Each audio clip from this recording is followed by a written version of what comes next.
Good morning, train fans, and my special train fans, Julian and Ellie. Today we're looking at a locomotive that I have not really talked about much, and it's one that's in my collection. It's a Lionel 1501 Lackawanna steam locomotive with a wheel configuration of 484. It's nicely detailed. It was produced by the Lionel Company in 1988.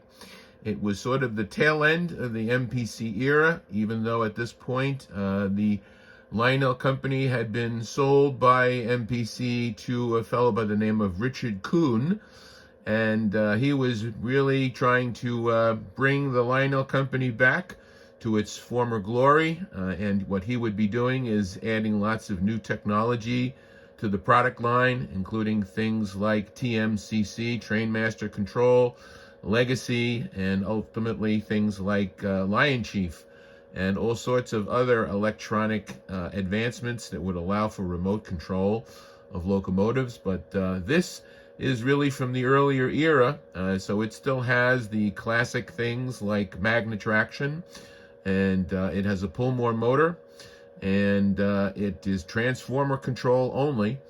It has the mighty sound of steam in its tender, and it also has an electronic whistle, which I'll demonstrate for you. Again, I think you may have heard it already. It's not very realistic, but it's the best they could do in 1988. Let's take a closer look at the locomotive. You can see that up at the front there, we have the headlight and the number board, 1501. Lots of nice detail there. A working bell. You can swing that bell back and forth. I don't think it rings, actually. There's the chimney for the smoke, and the whistle, and a large steam dome right in the center. There's a railing running along the side there, all the way back to the cab. You can see some nice detail on the driver wheels. They are outlined in white, along with a white trim along the side of the locomotive. And it's quite nice. It's very nice. It's all die cast. It's very heavy. And it is also, the Lackawanna tender is also die cast. It has, I guess, what you might call a realistic looking coal load and a water tank at the back. There's railings at the front and at the back. It also has steps down there from the ground. You can see the connector between the tender and the locomotive, which is how the mighty sound of steam synchronizes when the train goes around the track.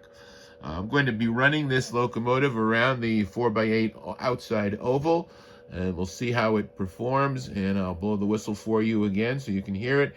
And you'll hear the mighty sound of steam effect as it's chugging along on the track. So I hope you enjoy the video, and hope you continue to watch and to like and subscribe, and we'll see you again real soon on the Morrisania and Harlem River Railroad. Bye for now.